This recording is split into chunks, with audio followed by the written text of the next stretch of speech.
Welcome back to another episode of Forever True TV. I am your host, Free Spirit Kajay, also known as Angelique.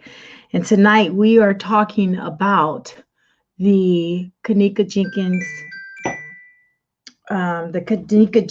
case. And at this particular time, we're talking about the Kenneka Jenkins. Hold on just 1 second, hon. We're actually talking about the Kenneka Jenkins case. And we're talking about how the movie had been depicted on her life as well as what's been going on in the background. We also want to talk about R.Kelly, which R.Kelly, what's going on with his life and what he's been doing in Chicago. Wow, ain't that something? They're all in Chicago. What is really going on with Chicago tonight?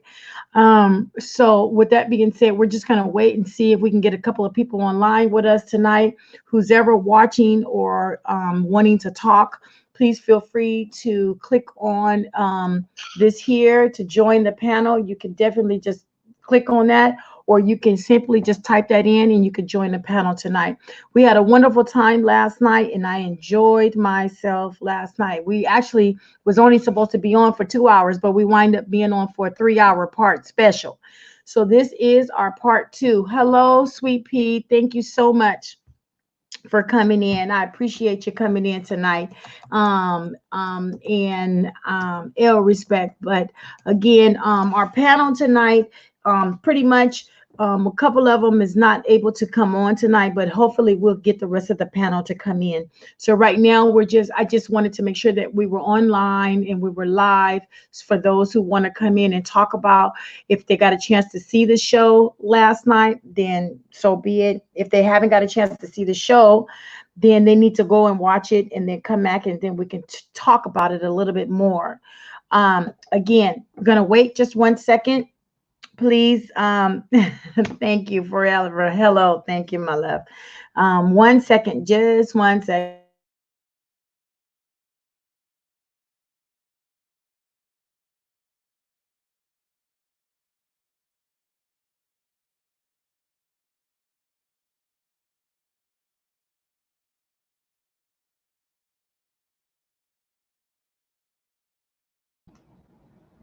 Okay, so at this particular time, again, I'm sending out the kite. Thank you for holding on. I'm sending out the kite to everyone so they'll know exactly what we are doing and how we are on live tonight. How do you guys, did anybody get a chance to actually watch the show? If you did, let me know.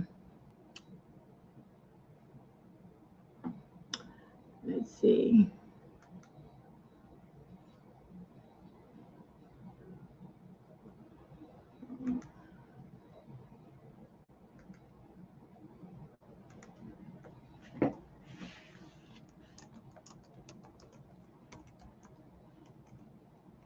Let's see.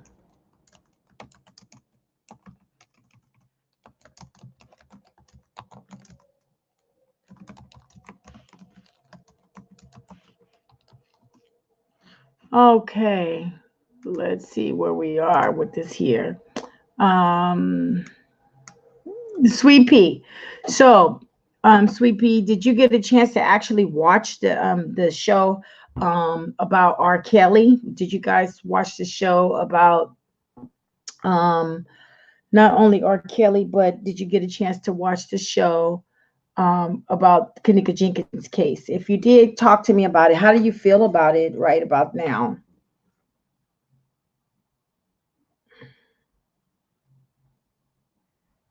Let's see. Okay. No, so she didn't get a chance to watch it. Okay. All right. So let's see what we can do about seeing this here movie right quick. I'm going to just double check and see what we can do. If not, then we can always come back to it on another time. I promised that we would come back on tonight, and so that's the reason why I'm here.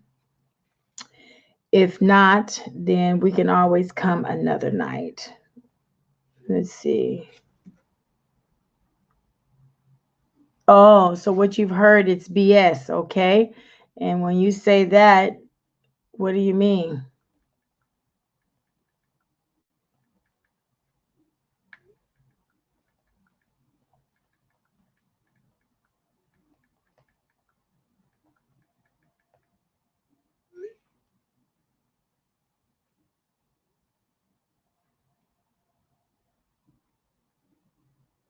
Nothing we didn't already know. Okay. Okay. Yeah, that's true. That is true. It's nothing that we didn't already know. But I still, believe it or not, I haven't got a chance to watch the full thing. All I've been watching is like previews or whatever because I hadn't got a chance to watch it. And I said, well, I want to watch it. And so I was going to look for it and see if I can actually watch it. Oh, yes, I can watch it. Well, I guess I'll be sitting here watching it. I can actually watch it right now. Um, oh Lord, 1 second.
Okay. Well, anyway, I am going to watch it. And I'm not trying to show everybody else. I'm just saying that I'm going to watch the show myself. So I'm going to watch it myself because I haven't got a chance to actually watch the show. But the good thing is that I can actually watch it on my TV, on my little, I can actually watch it on my little cell phone that I have. So I'm going to watch it, and then I may have to come back and talk about this here tomorrow night because unravel the controversial and mysterious death of Chicago teen Kenneka Jenkins. Yeah. How could a 19-year-old so I'm going to walk into a freezer and never again be seen alive? Just hours after going live on Facebook, young people all over the country scoured social media looking for answers. Okay, so I'm going to go ahead and watch that today. And if anybody else has actually watched it, then you guys need to go ahead again and you guys need to watch it yourselves. I'm not going to try to again have everybody listen to it and watch it with me. No, I'm going to watch the show myself. But if you guys want to join the panel, feel free to email me at Forever True TV, the number 4, Ever True TV, just like what you see up here, Forever True TV. You guys can always email me. And then once you do that, then we will go from there. But until then, I am going to attempt to do that myself. So it says, so if you want to join, Sweet Pea. So what else do you do, Sweet Pea? 6ix9ine? Do you have a panel yourself? Because if you do, we come over to your panel.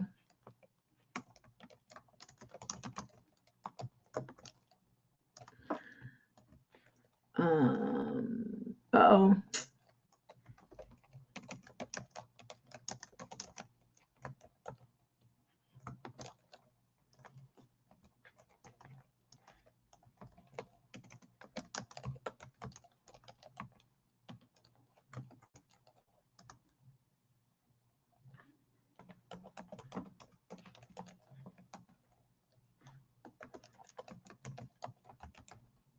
Okay, there we go. That's what I was looking for.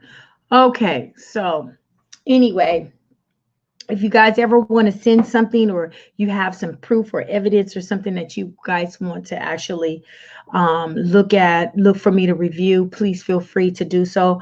I really want to move into the R.Kelly and respect, and that's one of the things that I really want to do. Precious Johnson, she says, right.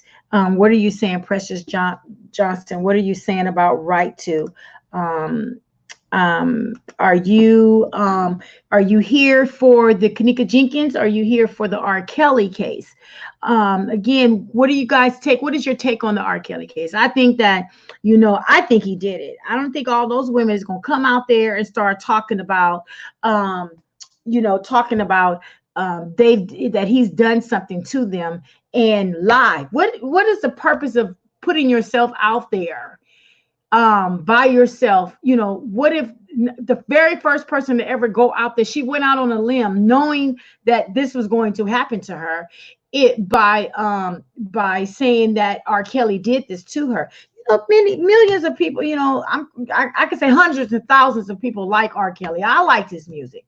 And but now they want to silence his music. I don't even think I hear it on the radio right now, because a lot of the radio stations have actually banned his music. So with that being said, what do you guys think about this R.Kelly situation? I want to know. Invite some other people to come online and talk about the R.Kelly situation. Let people know what time it is. They need to know what's going on. What is going on?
Okay. There we go. So there we go. All right. So now Precious Johnson says, I'm looking for Sweet Pea, Kenneka Jenkins. If I give my opinion on R.Kelly, I'll be arguing. So it says, but I'm trying to find the J4K, the MTV story. Okay, well, the J4K MTV story, you can actually go online, and you can watch it on the MTV channel itself. You just have to go online. I can tell you another way that you can do it, and that is you can actually you says, I assume you asked Sweet Pea about a panel. That means she had the stream. So Miss J is in the house. I'm going to see what Miss J has to say. Welcome, Miss J, to the Hey, panel. welcome. Thank you. I know you probably won't be able to be on long. I had a few people asking questions about Sweet Pea. Who is Sweet Pea? I don't know, never heard Okay, him. somebody's saying I'm looking for Sweet Pea. Kenneka Jenkins. He says, if I give my opinion on R. Kelly, I'll be arguing. And then she says, but I'm trying to find the J for K MTV story. I told them that they can actually find that online at the MTV on the MTV channel. And there's another way that they can actually do it if they have a fire stick. You can go through your fire stick. Um, Hello. Yeah, I'm here. So, were you asking me a question or just reading something? I was reading something, but I know that you had wanted to speak on something about the Kenneka Jenkins case. Oh, well, I had another comment about that, and I was just gonna touch briefly on the R. Kelly case. Mm-hmm. For the Kenneka Jenkins case, I I said three things on last night that was troubling to me. But it was also one other thing that I forgot to add. So just to think about what I said, to just put it back out there, I Mm-hmm. was saying the first thing was, the change up in the stories of where they actually left Kenneka at. Um, to how was it that the manager was able, what made him go right back to the freezer to go get her? So it was either A, he saw her on footage and knew she was back there, or B, somebody else relayed to him that she was back there. And the third Mm-hmm. thing I think that I talked about was, I can't even remember what was the third thing. The third thing I mentioned was they still not producing the evidence that showed that she walked in the freezer by herself. So Mm-hmm. the last thing that I didn't mention last night, which has always been something that bothered me from the get-go, was whether or not the cooler freezer was running, turned on before any of them entered the hotel. Mm-hmm. And the reason I asked this is because I find it hard to believe that if any establishment has any areas in their business that are vacant, abandoned, that hasn't been used in years, that they would have appliances still running.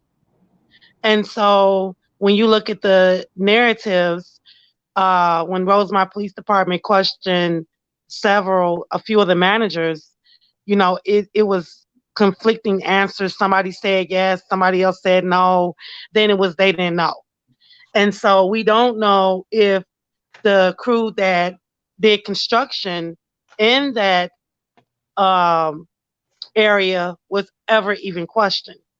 And so doing some research, it was discovered that all of their power is on the roof of the Crown Plaza Hotel. And they have what's called, like, if you look at the 360 tour, it looks like little breaker boxes, but it's not. I guess that's just another word I can describe how it looks. And those are where they shut off and shut on um, different, I guess, equipment or appliances in the hotel. So it's not like I think people were under the impression that I guess people that wasn't aware, who has never worked like in any kind of restaurant or anything that has freezers. It's not like it's a switch and you just cut it on. you flip the switch and then it comes on. Mhm. So it's something totally different. And I remember on the radio, one of the officers relayed to another officer that he was on the roof. And so my thing was, why was he on the roof? Did you really think that she was up there on the rooftop? And Uh-huh. so it's just so many questions surrounding that. It's a process of elimination. Now, they can say, well, the freezer wasn't on, and but when they found that the freezer was on, they can go with that any kind of way they want to. But Mhm. to me, that was very important for me because it would make me wonder if the kitchen had not been used. And I don't know if people know this, but it was a few areas in that hotel that had not had been used in years. And so when you think about that, the only people that really knew about areas that were not occupied, that was not in use, are the people that use that work there. And so that was something that always was a concern to me. I Mhm. believe that um, she was placed there, and I believe they turned that freezer on.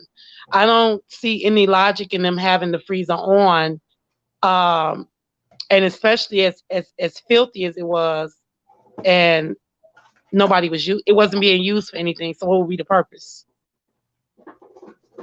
Exactly. So I think that the power was shut on to support the narrative that she died of hypothermia, or, well, yeah, she died of hypothermia and she walked herself in that freezer and closed the door and never came back out. I don't believe that though. I don't like you said there's no supporting evidence that shows that she walked in there and she stayed in there, let alone to leave out. I just don't believe it. I don't believe it. Yeah. And for me, I've come to a conclusion that you're right about that. I'm sorry, but there's just no way somebody's gonna sit here and tell me that this girl walked in. Even my thing is she walked all over that doggone that hotel, but yet when she walked over the hotel, walked around that hotel, where did she really go? Why is it that Yeah. she knew to walk around the whole hotel, but did not know to come out of a freezer to go that she was in a freezer or not? And I know that Rosemont, PD, talked about the editing, it's impossible to edit the surveillance and this, that, and other. I disagree with that because anything that's man-made can be undone. Once something is transferred to another device, it's Mm-hmm. no longer authentic anyway. So once it was transferred, they could have did what they want to do with it, omitted a lot of stuff out of the footage, and Mm-hmm. then uploaded it onto the thumb drive, which of course it turned into an exe file. So I mean, it was ways. I mean, it was ways for them to eliminate what they did not want to expose. And I just feel like Rosemont PD did not. I just feel like they didn't take it serious. I feel like it was more of, let's just hurry up and make this go away. And Mm-hmm. this is the fastest way to make it go away. We'll put the stuff out here, but we'll only put out what will support what we've been saying since day one, which was she walked in there by herself. And then even the last kitchen scene, to me, she wasn't walking as lopsided, and she didn't seem Oh, as inebriated as she did in the lower level bathroom hallway. wow. You know what? I just realized that.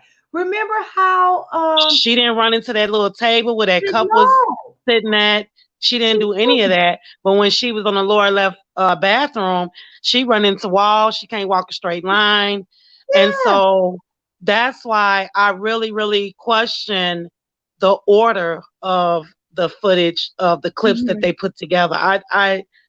It's a big controversy about that. And I remember reading an article from the Chicago Sun Times when they first got the clips from Rosemont Police Department, and they questioned the 2:30 versus the 3:30, Mm-hmm. and the author of the article stated that they were never able to get any kind of answer that that addressed that issue. So whatever role they didn't put in there what Rosemont police response was, it was just that that was something that was concerning to them because the first clips did say two something, and then when surveillance comes out, it says three something, and so I just it's questionable, but all of this really comes back down to the Crown Plaza Hotel because they are the ones that had access to the account, the surveillance, the iCloud account, and they were the ones that handed over that video data to Rosemont Police Department.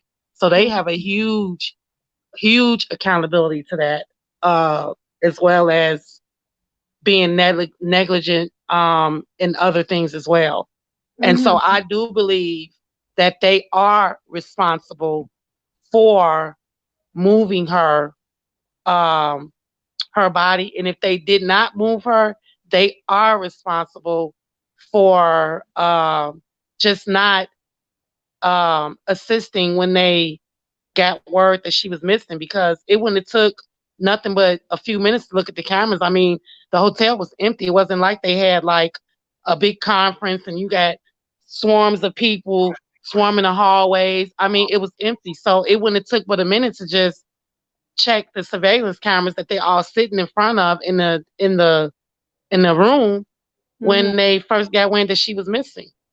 And they purposely and intentionally did not want to look for her. And so that's what's troubling. It is. That is troubling to me. You know, we could find out if those coolers were if that cooler was on, you know, Mhm. that would tell a whole lot as well. But I Uh, absolutely positively do not believe that that freezer cooler was running because well it was no logic. What was the reason for it to be running? What was mm, the reason? No food in there. No, I mean it was filthy in there. What would have been the reason to keep it running? that's You true. don't use something, you unplug it. Mm-hmm. That's right. And it That's hadn't been used. That area had been vacant for years. mm-hmm. You know, the employees might have been taking a shortcut through there to get to the parking lot or, you know, all kind of, you understand what I'm saying? Like that was really fishy to me. And the fact that when they interviewed the manager, nobody could really give them a straight answer. That tells you right there that they were lying. So when Oh, you can't give a straight answer, when you can't just give a straight answer and stick to that, you're lying. You're hiding something. exactly. Exactly. And the other thing that I wanted to talk about, well, I mentioned when Bree said on the documentary that she asked Monifa where was Kenneka, and her reply was somewhere drunk. Mm-hmm. I that was troubling as well because what do you mean she's somewhere drunk? Uh, What what do you mean by that? Somewhere where? You yeah. know, and if that was truly the response that Monifa gave Bree, then it was more like it wasn't a concern for her as well. Like Mm-hmm. it was a joke.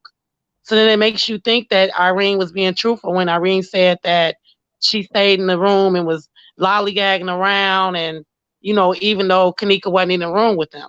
So, you know, all those girls, everybody lied, everybody failed Kenneka.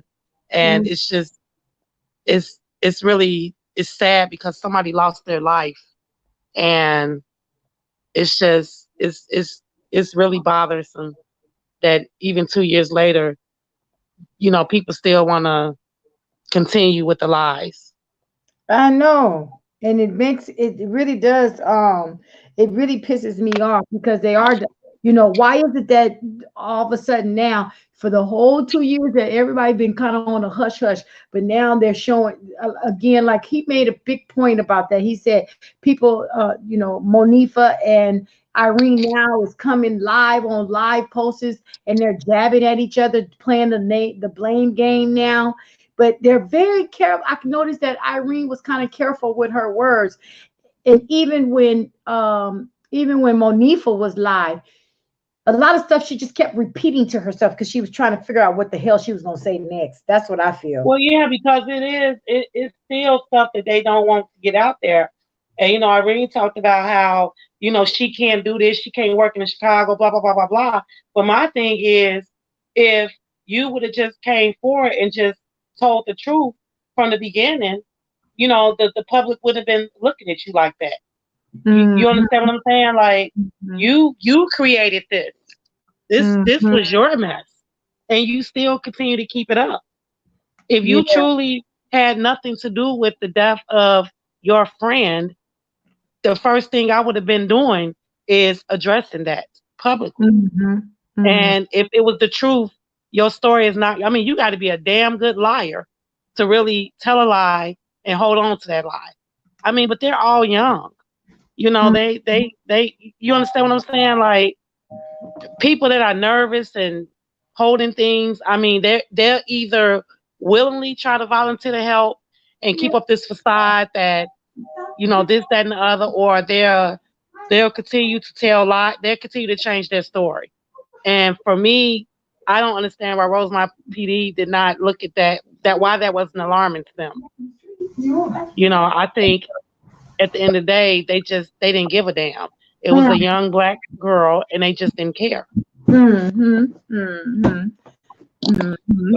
that's my take on it. Okay, so what about how do you feel about the R.Kelly? Let's move on to the R.Kelly. Well, my thoughts are probably not popular in a sense. I just looking at both of the documentaries that aired and doing research and listening to his brothers talk, I see Robert Kelly as a victim that became a victimizer. So you feel that he's a victim?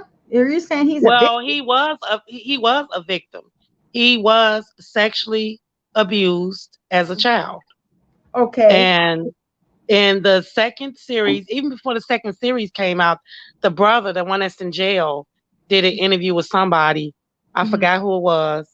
And he mentioned that their sister was touching them inappropriately.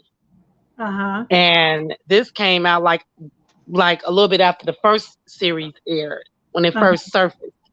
The one that just aired last week, the other brother went into more detail, and there was a neighbor called Mr. Henry who they thought of as an uncle. And he told the story of how him and Robert went over his house one day, and the neighbor was in his underwear. And he said when they came in, he like, "Oh, Mr. Henry, you gonna put some clothes on?"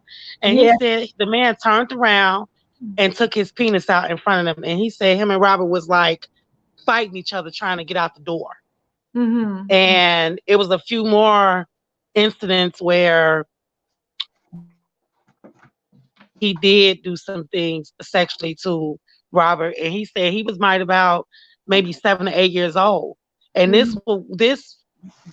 this part, which really bothered me, was the fact that the next time the mother was aware of it, she called the police.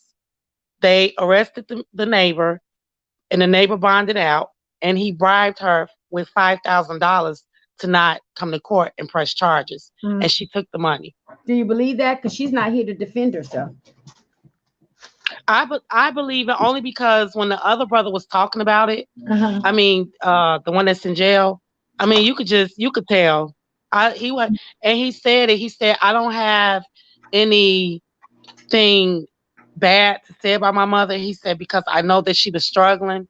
He said, "But I know if it was my child, my daughter, you couldn't pay me enough money." I mean, looking at both of them and looking at their body language and the eyes, and you could tell it was even painful for them to even talk about it. And so, from my lenses, the way I look at this is, I feel like Robert thought, even probably at some point, felt like he wasn't protected. And so I feel like when you allow people to do things to your child or children at a young age, that's inappropriate, that's wrong, you're teaching them that it's okay. And I think that's why he grew up living and becoming what he experienced. And the people say, well, it was with girls, but how you know it wasn't with boys either? Right. Or with threesomes with men. I think he has a sex addiction. Yeah. And that's not something that you are born with. That's something you learn from your environment. Yeah, and both the brothers, and R.Kelly did state that that he was molested as a child, and he said by a relative. He never said the sister or her name, but the other two brothers did. So I don't doubt that the women that have came forward are making any of this up. I do believe that he did prey on young girls because he had them around him all the time. But I believe that this was a learned behavior because of what happened to him. And I think, and that's the problem for me, because I feel like so much of this is going on in a lot of households and it's being ignored and it's not being addressed. And just think, if he had got therapy or help, I believe that he wouldn't have became the man that he became. That's right. I mean, this happened when kids are little. You can help them when they little. It's harder for them when they get older. But he was like 6, 7 years old. And this continued to, I think he said, to about 15. And all of the brothers were touched inappropriately. He said that. They both admitted to that. That's right. This is, and then you got the sister. I mean, this can just be generational in their family. Maybe somebody touched the mother. I don't know. You understand what I'm saying? But Seems we like know that took place. Yeah, sometimes it becomes it's almost like a generational curse, like it just goes. Yeah, you pass things down to your kids. Your kids pass things down to their kids. Their kids pass things. The cycle continues, and it's just a sick pathology that's not been addressed. And I don't even judge the mother, because if she was poor and trying to raise 4 kids and a single parent, maybe she didn't even know how to deal with that. You understand what I'm saying? You look at back during those times, they're living in the projects, they don't have any resources. Maybe she was scared. I don't know. But what I do know is, I feel like when I look at him, I just see that, even his ex was mentioned about how often he would talk about when he was being touched inappropriately. And she was like, it was like listening to an 8-year-old talk, because of the way he talked about it. And so while we look at the victims, I still see him as a victim. And that's not excusing, that's not saying, it's not an excuse for what he did, but it's the truth of what happened to them. That's all I'm saying. And so we have to look at everything. You can't, for me, I don't just look at one corner or something. I look at everything. That's right. And I feel like he needs some help. He's in denial, and I feel he's never going to be free from that until he admits to what he has done over the years. Yeah. And get some help. Okay. To help with those urges, to help with that addiction of, sleeping with minors, and just to even help with what happened to him as a little boy. That's true. It's just that I feel like everybody failed him. I felt like he was surrounded by a lot of people that enabled him. Yeah. And it's just sad all the way around. Mm-hmm. Mm-hmm. So Yeah. that's my take on it. Okay, all right. Well, I am at this particular time. We had a nice little crowd to come in and speak. I was trying to find out if anybody had any questions that they would like to ask Miss J before she actually leaves out, because I know that we both have vowed that we will make sure that we had at least a 45-minute segment to talk about if anybody had any questions about the case, or if anybody had any questions about R.Kelly and their decision making on silencing him, which they call it mute R.Kelly, and how do they feel about the women. But this is just part one. We still want to go deeper in depth with the R.Kelly case. I just want other people to have the opportunity to speak and share their side of what they feel. Preferably, you can even get some of the ladies to come on, somebody to come on from You the. know, and let me say this too, Ashley, not to interrupt you. Let me say this too. You know, it's a lot of people are, oh, well, why they wait so long to come out and this, that, and other. This is why. Exactly what's happening now. This Uh-huh. is why people don't come forward, because of fear of them being crucified publicly. Mhm. This is why. They Yes. even said on the documentary how they went for the live premiere event or something, and they had to make them leave because they got threatened. You know, Right. people are just not compassionate. I mean, these were the brain. You know, when you're an adolescent, your brain isn't even fully developed yet. You Hmm. know, it's really really heartbreaking. It is. It I is. don't think they. I think they told what they lived, Mm-hmm. and people don't. When people are raped, they often people are surprised when people are raped. A lot of times they do not come forward right away. They don't. Uh-huh. Uh-huh. Yeah. They Well, don't. I don't understand. So I don't understand. So any of our viewers or watchers right now, please go into the chat line, say hello to us, let us know that you're here. Let us know that you understand what is going on. If you want, if you guys want to actually join the panel, please let us know that you've been more than welcome to come and join the panel, speak and say whatever you need to say about this here problem and what is going on in our society today, with this R. Kelly situation, as well as even with the Kenneka Jenkins. There's a lot of Kenneka Jenkinses that are out there right now. There are a lot of the victims that fall under the same bracket, may not be under R. Kelly, but they fall under the same bracket, that have been hurt and ill respect. And this is a real touchy conversation, as well as a topic.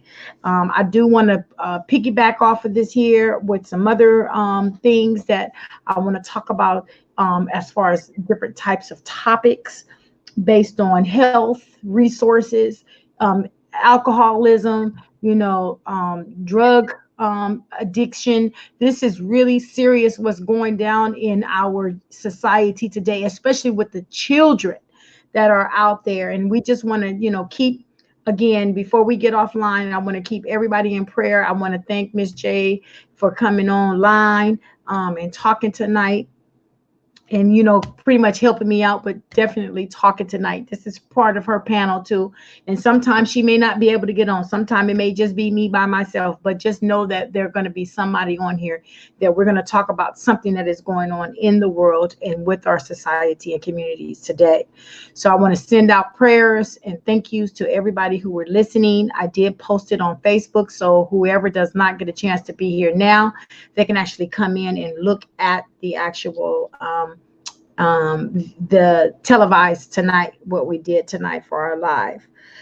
So with that being said, I want to say good night to everybody and God bless. Thank you again, Ms. Joe, for coming in. No problem. And we will talk later. So again, thanks for tuning in with Forever True TV. I'm your host, the Free Spirit Kajay, also known as Angelique, and I am tuning out. Bye.